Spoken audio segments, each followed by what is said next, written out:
Welcome to the Cosmic Cafe, the companion podcast to thecosmiccircus.com. I'm editor-in-chief Lizzie Hill.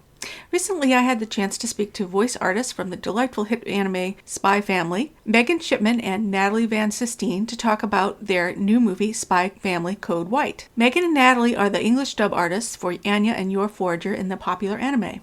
In this interview, I speak to Megan and Natalie about Forger family dynamics, what it was like being cast on the hit anime series, and what their favorite dessert is. Listen in to learn more about the stars of Spy Family Code White and Spy Family in this next episode of Cosmic Cafe.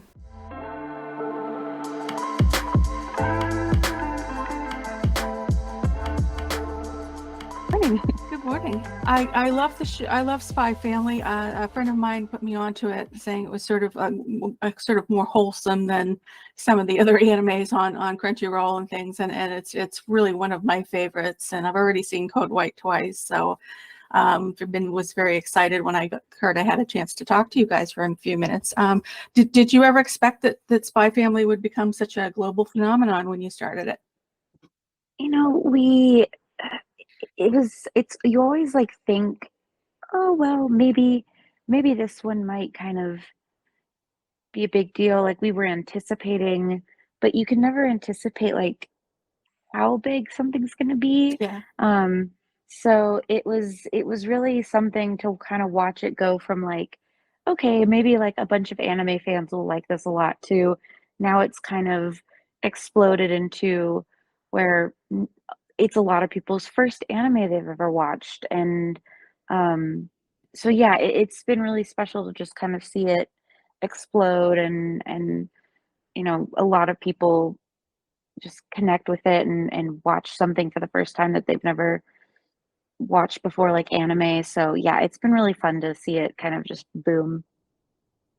Yeah, it's something you kind of hope might happen, especially if you're like, oh, I've been working on this project for a while and fell in love with it. And now you're like, oh, I want everyone else to love it as much as I do. And that very rarely happens, not because stuff is good, but just because, sometimes it just has to kind of be the perfect storm of things. And that's not always anything you can predict and you can kind of hope for it. So I was talking with someone at a convention yesterday about how kind of the aha moment for me especially was I mean the manga I had read ahead of time and was already really good, um, but the proposal scene, like seeing that animated and seeing how good that was in episode 2, I was like, this is so special. This is really going to be something special. I didn't know what that meant yet, and it's exceeded my expectations. But yeah, I think there was some early indicators, and you always hope, but I'm glad it worked out. Yeah, it wasn't my first anime, but My Hero Academia was my first one, and then my friend put me onto this one, which I absolutely love. And one of my favorite things about it is the family dynamics and how they're all sort of growing together. I think it makes it really what makes it accessible to people. Also, there's lots of badass action and fun stuff like any political intrigue and all this other stuff, which is a little bit more adult, but. And of course, Anya is so adorable. But I wondered, what do you think about the family dynamics? What about the family dynamics do you think works so well about this group of people? It's really such a good, I guess, found family dynamic. Yeah. Like you were saying, it's really sweet to kind of watch people who don't really have anyone else, um, kind of find a place um, with each other. And even though it's done under the guise of, oh, I need a fake family, or I need I need this so that I don't look suspicious. Um, it becomes something I think that they need, like especially for the adults, like for Yor and Lloyd. It's more of a oh, I need this to maintain, you know, I don't know, what's the word I'm looking for, but you know what I mean. But Yeah, yeah, yeah. it's more out of accessibility for them, and then for Anya, it's more of like, well, I hope this works out. Yeah. And so and it does, and I think it's really sweet how they um, kind of just without them realizing it, they all kind of, for lack of a better term, they all just kind of fall in love with each other Yeah. unbeknowingly. Like they don't realize it yet, but um, they all really love being together and just spending time together. And I think that's really special. So I love that, you know, what started as something out of a need or to not raise suspicion has become this very, very sweet dynamic. Yeah, I think a big thing, all of that, absolutely.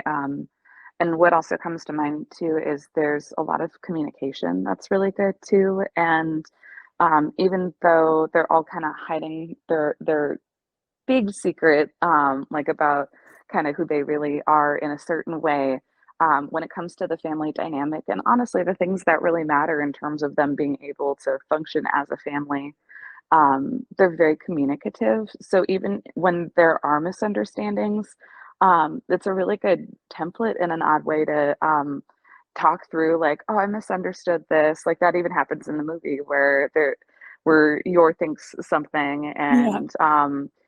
and I love how Lloyd is always so quick to reassure her, or how when Lloyd is working with Anya at school, he's quick to realize, okay, I might be going over the top. I might be forcing this in a wrong way.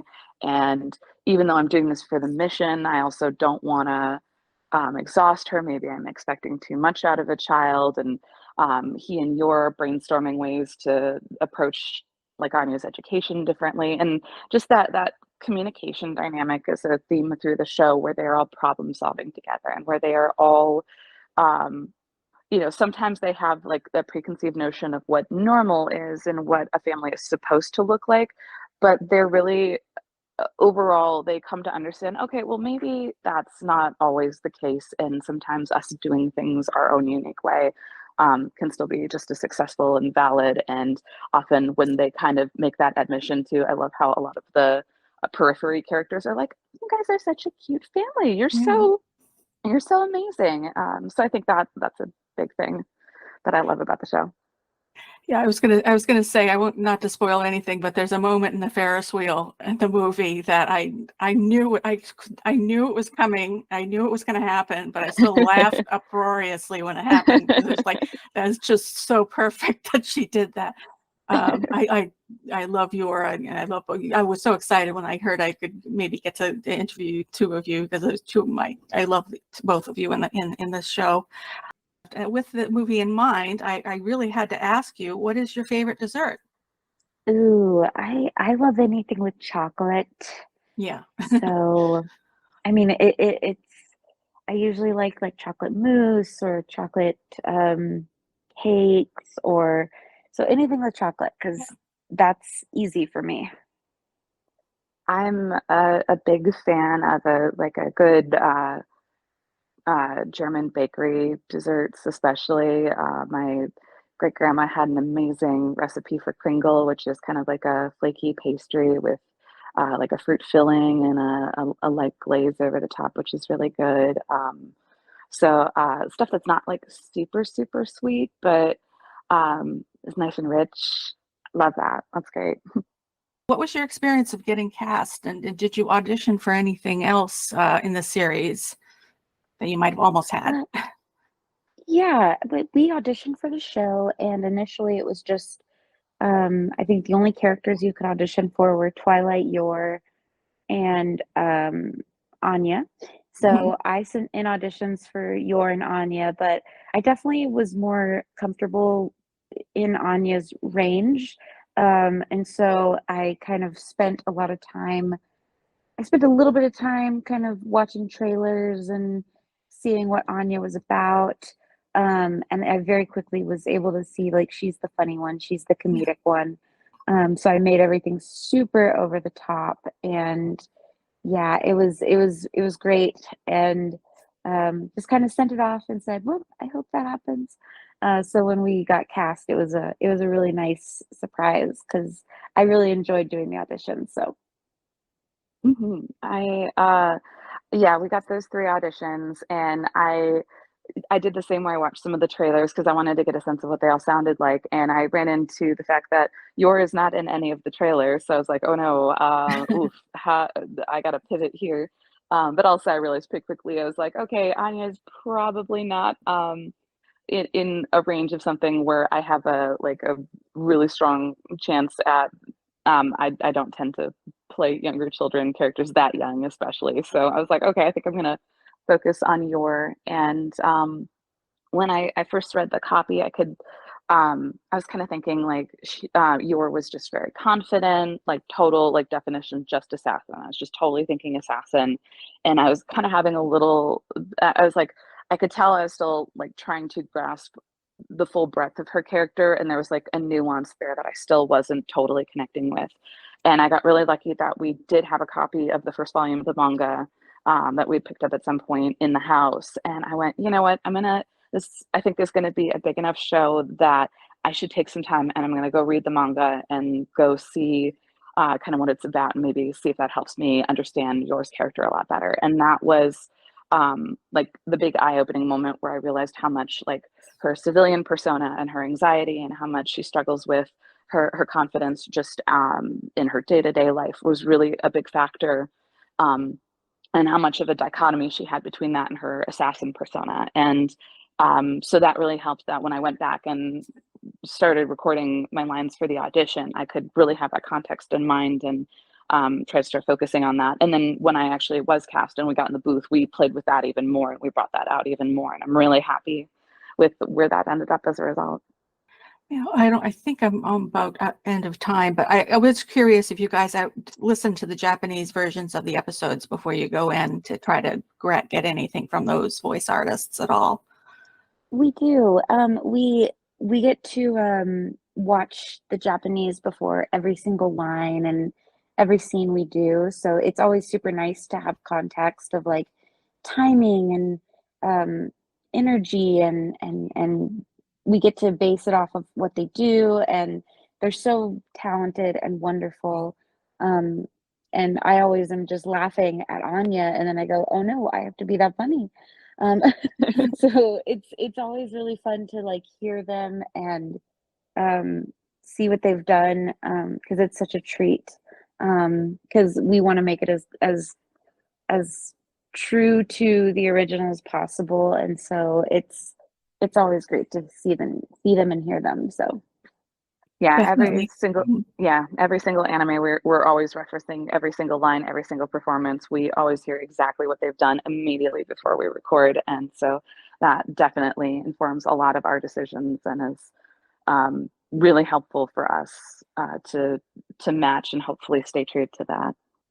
Okay, well, thank you so much for talking to me. I don't want to take up too much more of your time. It was really lovely to talk to you, and I'm really looking forward to season 3 for Spy Family coming out. thank you so much. Thank Yeah, you. thank you. Thank you for listening.